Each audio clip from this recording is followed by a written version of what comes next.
Pessoal, eu estou aqui na Praça Maidan, na Praça da Independência aqui da Ucrânia, está ali o símbolo da independência. E a praça lá embaixo é uma praça enorme, tá vendo? Muito grande mesmo. E debaixo dessa praça tem um grande shopping center. Não sei se vocês reparam, ali tem uma cúpula de vidro ali na frente, que é similar também a essa cúpula que tem aqui do meu lado. Isso tudo aqui embaixo é um grande shopping center. Mas hoje eu quero falar para vocês sobre a revolução da Praça Maidan, que tem muitos paralelos com a política brasileira. Vamos entender isso daqui.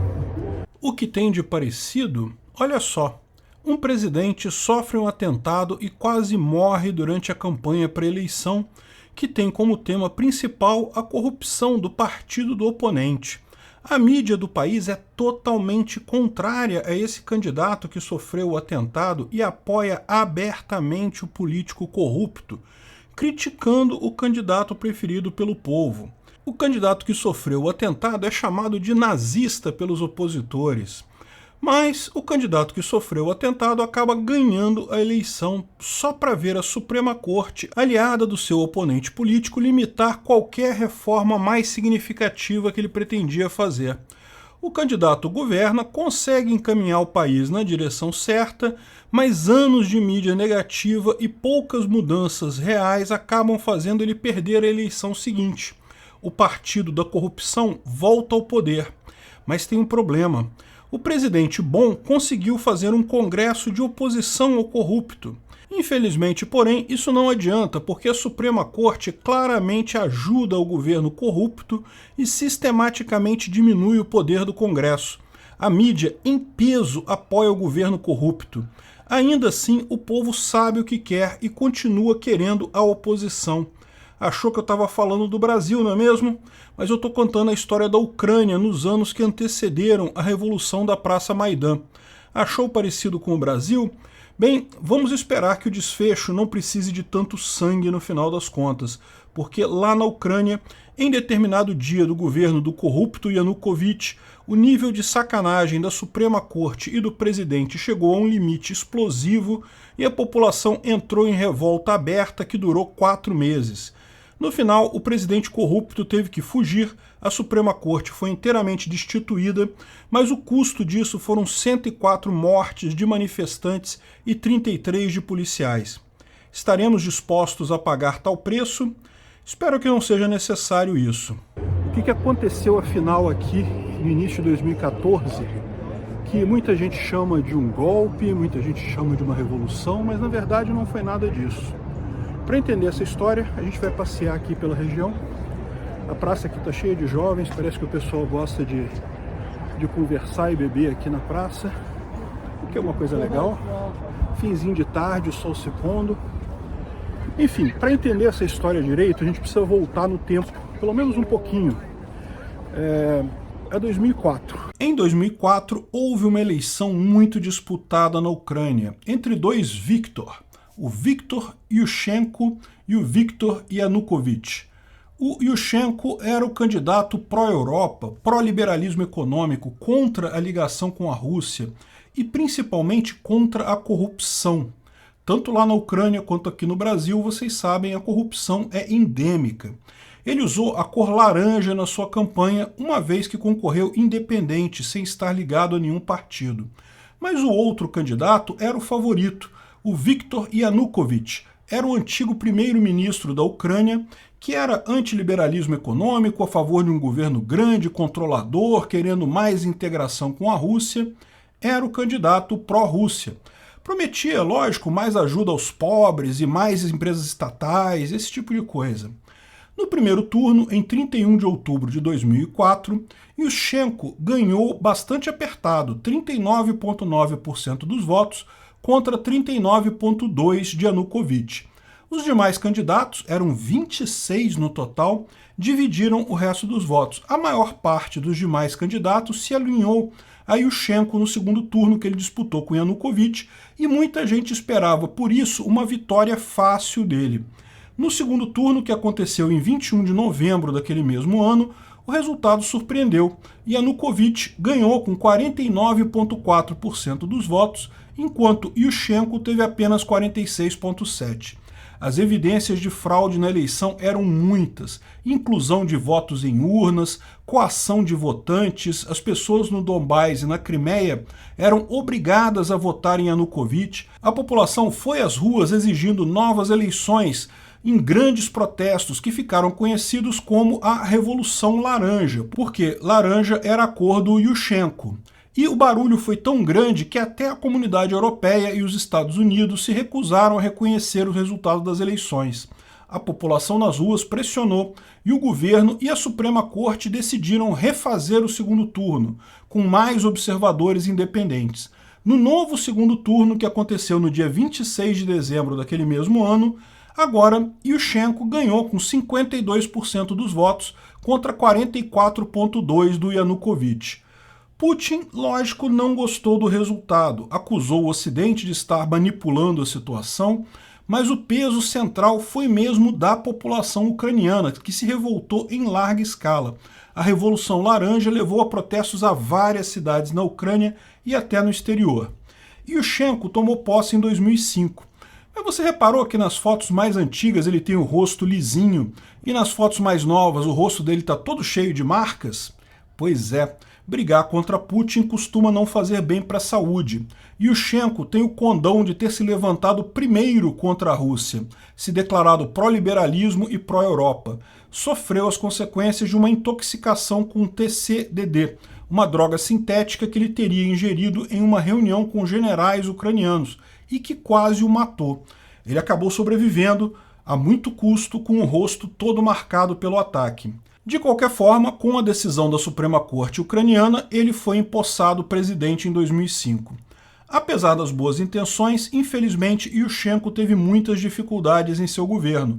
Ele não conseguiu a entrada da Ucrânia na União Europeia, nem muitas ações liberalizantes, principalmente devido à oposição da Suprema Corte, que tinha, adivinha, sido toda indicada em governos pró-Rússia.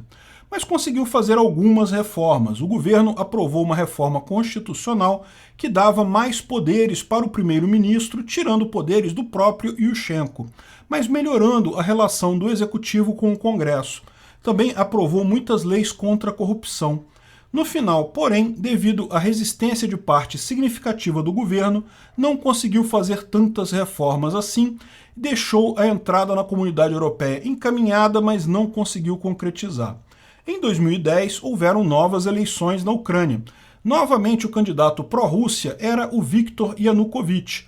Dessa vez, ele concorreu contra a candidata pró-Europa Yulia Tymoshenko, antiga primeira-ministra de Yushchenko. Da mesma forma, haviam outros candidatos no primeiro turno, Yanukovych teve 35% dos votos e Tymoshenko 25%. Mas teve vários outros candidatos pró-Europa e pró-Rússia, e se somarmos todos os votos pró-Europa no primeiro turno, Tymoshenko deveria ganhar com larga folga. No entanto, o resultado do segundo turno deu a vitória a Yanukovych, com 49% dos votos contra 46% para Tymoshenko. Novamente teve muita acusação de fraudes e desconfiança, mas dessa vez a Suprema Corte ucraniana validou o resultado.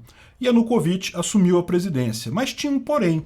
O Congresso era todo pró-Europa. Lembra que Yushchenko aprovou uma reforma que dava mais poder ao Congresso? Pois é, logo após a eleição de Yanukovych, como esse não conseguia governar com um Congresso de oposição, a Suprema Corte, que era plenamente pró-Rússia, declarou a reforma inconstitucional, voltou o poder todo para o Yanukovych. Isso revoltou os ucranianos, mas Yanukovych conseguiu contornar a situação prometendo a continuidade dos acordos feitos por Yushchenko para a entrada da Ucrânia na Comunidade Europeia. Embora tenha prometido isso, Yanukovych foi enrolando e protelando esses acordos, até que, em 2013, o Congresso aprovou um tratado de livre comércio e associação política com a Europa, que era visto como um primeiro passo para a entrada na Comunidade Europeia da Ucrânia. Aí, Yanukovych não teve alternativa. Ele declarou que desistiu de assinar com a Comunidade Europeia e iria assinar um acordo muito mais vantajoso com a Rússia.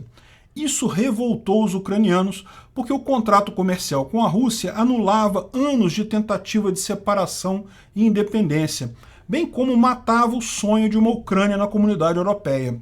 Isso gerou uma grande revolta.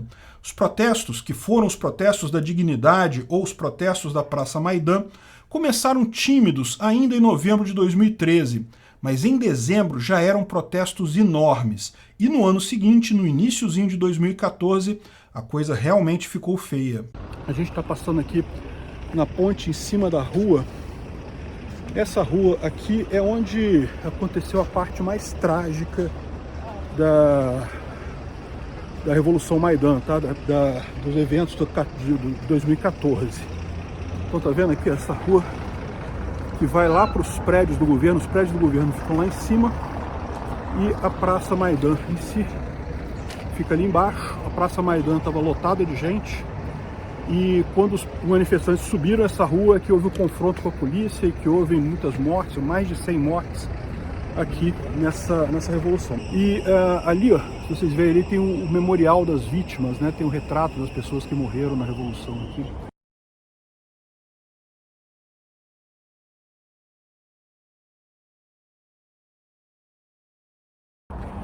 E aqui, vocês estão vendo esses balõezinhos laranja aqui, balãozinho amarelo aqui, ó? Tem outro aqui do meu lado aqui, ó.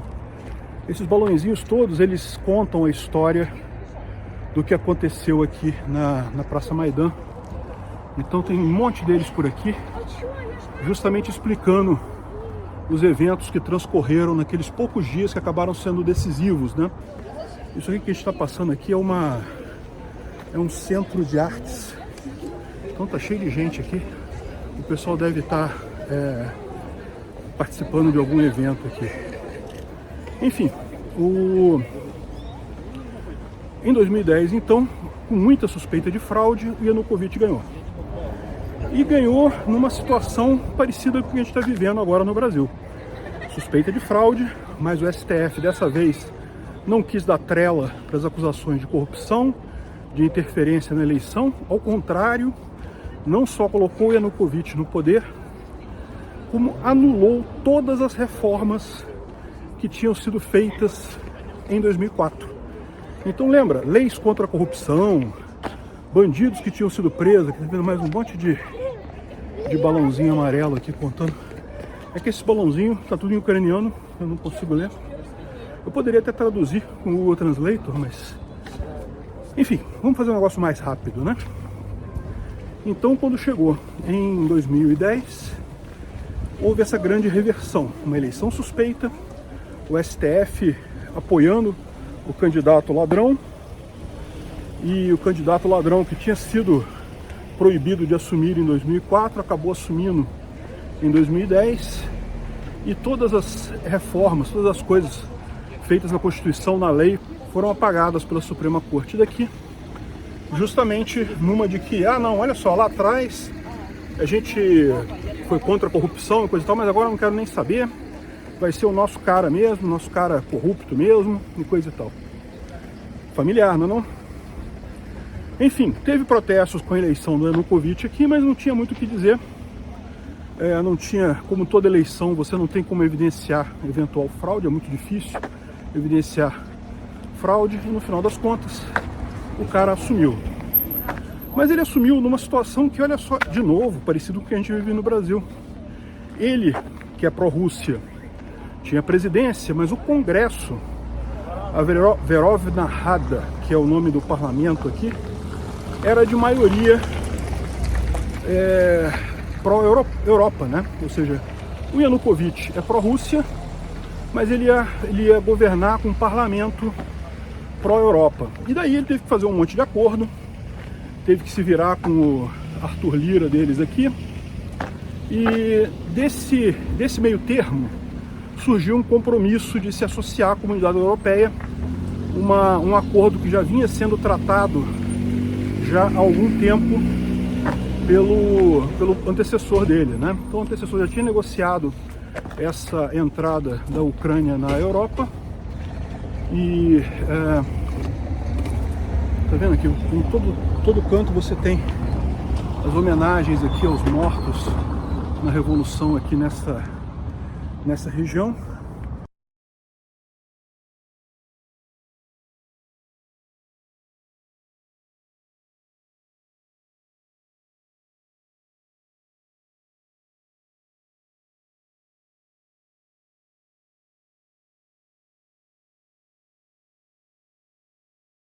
Aqui foi também um ponto muito sensível, aqui, ó.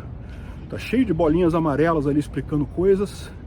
Aqui, essa região, esse terreno baldio que tem aqui, na verdade, eles estão planejando fazer um grande museu em homenagem aos acontecimentos do dia 14, lá de 2014. A ideia deles é fazer um grande museu aqui, né? Por enquanto, tá só o terreno baldio aqui, mas a ideia deles é essa: fazer um grande museu em homenagem ao ocorrido. Ali mais atrás daquele prédio que você está vendo ali atrás, fica o estádio do Dinamo de Kiev, que é o principal time de futebol aqui. E nesse campo do Dinamo de Kiev é que muitos manifestantes também se uniram, né, e vieram de lá nesse sentido também. Por quê? O que aconteceu? Então, o Yanukovych assumiu, e logo depois que ele assumiu, a Yulia Tymoshenko, que era candidata de oposição a ele, foi presa pelo STF. Olha que coisa, né? Parece que estão seguindo a exata mesma lógica com o Brasil. O STF querendo prender o Bolsonaro. A Tymoshenko foi presa. Mas mais do que isso, o problema foi esse: o STF desfez, depois do Yanukovych tomar posse, ele desfez todas as reformas que haviam sido feitas e coisa e tal. E quando chegou em 2013, no finalzinho de 2013, em novembro, chegou a hora de assinar o acordo com a Comunidade Europeia, e o Yanukovych não queria fazer isso. Na última hora ele decidiu não assinar com a Comunidade Europeia e assinar um acordo com a Rússia. Na verdade ele planejava fazer isso desde sempre, né? Mas ele, na última hora, decidiu isso, e isso revoltou muitas pessoas. Por quê? Porque ele foi contra a própria lei, né? O que tinha sido aprovado no Congresso, o que tinha sido feito, falado, negociado. Tá vendo aqui? Aqui a gente não pode andar mais para lá. Eu vou mostrar para vocês ali, ó, porque ali já é o checkpoint, né? Lógico, a gente está em guerra nesse momento. Para lá fica a Verovna Rada, que é a assembleia aqui da Ucrânia. Fica o Palácio Presidencial, fica toda esse complexo de edifícios administrativos, que evidentemente estão protegidos nesse momento, né, por guardas lá. Então a gente não pode chegar lá perto, mas o importante é isso: foi nessa rua aqui que aconteceu todo o problema, né? Então, o que a gente teve? Em 2013, o Yanukovych se negou a assinar o acordo com a Comunidade Europeia e assinou com a Rússia. E isso começou a provocar um monte de protestos aqui na Praça Maidan. Mas a coisa piorou ainda mais, porque houve o seguinte: quando chegou com a força dos protestos contra isso, a oposição resolveu cantar de galo de novo. E daí tentou reintroduzir todas as mudanças contra a corrupção que tinham sido feitas em 2004. A oposição lá na Verovna Rada decidiu reintroduzir essas alterações no final de 2013, início de 2014. Só que aí o STF brigou com o parlamento. O STF daqui, né, a Suprema Corte daqui, que claramente era favorável ao Yanukovych, coisa e tal, decidiu que não podia mudar, não podia voltar ao que era antes. E aí que a revolução ficou ainda mais séria, né? Ou seja, o grande problema disso daí começou com Yanukovych descumprindo leis do Congresso. Então o golpe que teve aqui, na verdade, foi o golpe do presidente eleito. Seria, vamos dizer, aí no Brasil, o Lula desobedeceu uma lei do Congresso. Mesmo com o STF decidindo tudo a favor do Lula, tudo a favor do maluco aí, do cara do mal, no final das contas, o cara ainda desobedece uma ordem do Congresso que estava contra ele. E aí que começou a violência mais séria aqui. No dia que a Assembleia estava votando esse retorno das leis contra a corrupção lá de 2004 aqui em cima, os manifestantes saíram lá de baixo da Praça Maidan, né, de onde a gente veio ali, e subiram essa rua aqui. Isso aqui é uma ladeirinha, e infelizmente teve confronto com a polícia no dia 18 de fevereiro que aconteceu isso, 18 de fevereiro de 2014. teve confronto com a polícia e muitos acabaram mortos, foram mais de 100 manifestantes mortos. É verdade também que os manifestantes aqui, eles também estavam armados, eles também enfrentaram a polícia, também teve policiais mortos nas manifestações. Aqui foram, se não me engano, 33 policiais mortos, mas a coisa desambou, né? A coisa se tornou um banho de sangue no final das contas. Morreu um monte de gente e em todo canto tem aqui memoriais e lembranças de pessoas mortas nessa rua aqui. Se você olhar do lado de lá, tem ali um, tem outro ali, tem a história de todas as pessoas que morreram aqui, né? Agora, a maior parte está ali naquele canto ali, que foi onde teve o principal tiroteio que matou a maior parte das pessoas. Olha lá, se vocês olharem ali onde tem, ali mais embaixo daquela ponte de ferro, a gente passou por aquela ponte de ferro ali quando eu estava gravando, embaixo dela tem um relógio, é um relógio de flores, muito bonito, é um monumento que já tinha aqui na Ucrânia já há bastante tempo, né? E ali foi também um lugar em que morreu muita gente, foram muitos os mortos aqui na Revolução da Praça Maidan, né? E aí foi isso. Quando começou a ter os mortos, aí que a coisa piorou, porque aí que os manifestantes vieram em maior número para cá, começaram protestos em várias outras cidades, foi aí que teve os policiais ficando do lado dos manifestantes, os policiais se colocaram do lado dos manifestantes, e aí sim aconteceu a coisa toda, né? E o que aconteceu na verdade? O Congresso decidiu votar o impeachment do tal presidente Yanukovych. Começou a votar o impeachment e o Yanukovych ficou com medo e fugiu para a Rússia. Saiu daqui, abandonou o cargo dele e aí com isso ele foi dado o cargo como aberto, embora o impeachment tenha passado, né? Ou seja, ele tenha sido impeachado, também ele fugiu e com isso houve a vacância do cargo, né? Tá vendo aqui? Aqui começam as homenagens às pessoas que morreram aqui na Revolução. Vou botar o vídeo assim para vocês verem a quantidade que tem aqui, realmente é muito grande. Cada um dos heróis que lutou aqui na Revolução Maidan, todos eles são homenageados hoje em dia como heróis aqui da Ucrânia, porque em última análise forçaram o Congresso a votar o impeachment do Yanukovych. Eu espero que nós no Brasil não precisemos pagar esse preço pelo impeachment do Molusco, mas vamos ver. O número de similaridades que você tem aqui é realmente impressionante.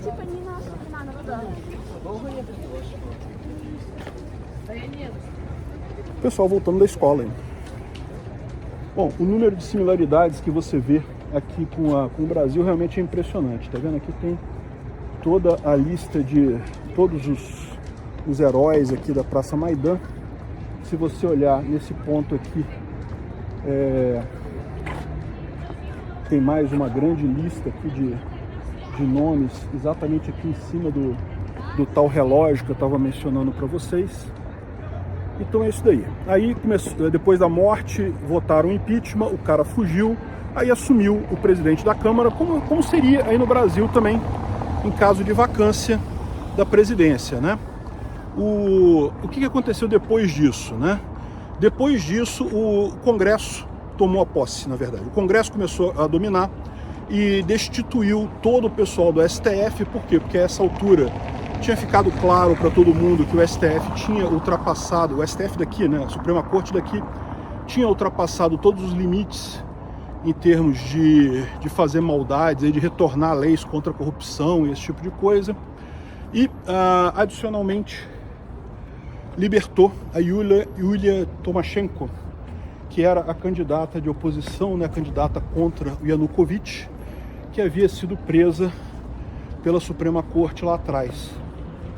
Então, o Congresso, que resolveu, diante de tanta calamidade, tomar as rédeas, e assim foi feito. E assim que a Ucrânia conseguiu a liberdade dela da Rússia, né? É lógico, o Putin, que apoiava abertamente o Yanukovych, não gostou da coisa, e daí começou as revoltas tentando tomar Crimeia e Donetsk e Luhansk, coisa e tal.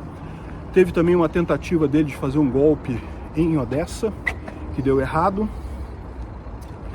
E aquele negócio, mas esses golpes, essas supostas, entre aspas, aqui, tá vendo? Aqui tem a explicação de todos os eventos daqueles dias, né? Foram vários dias.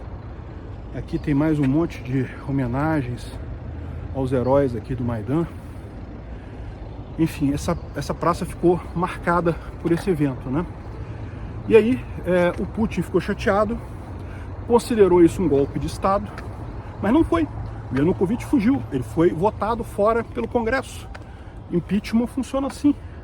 Já aconteceu com o Collor, já aconteceu com a Dilma, e muito em breve vai acontecer com o Molusco, eu tenho certeza disso. E aí a grande questão é essa: será que a gente vai precisar de tanto sangue no Brasil para conseguir de fato reverter esse absurdo, essa coisa do governo, dessa elite aristocrática governista que quer se manter no poder, não interessa muito em quem que o povo está votando, não interessa o que o povo quer, o que interessa só o que o governo quer? Bem, vocês estão vendo, aqui na Ucrânia não está sendo fácil. Eles têm uma situação muito mais complexa que a nossa. Eles têm a Rússia aqui do lado, que é um problema enorme. E essa guerra que começou em 2014 dura até esse momento. E eu tenho certeza que a Ucrânia vai sair vitoriosa disso daqui, mas vai custar um bocado de esforço. Eu espero que a gente consiga se livrar dessa turma do mal nossa, sem precisar desprender tanto sangue.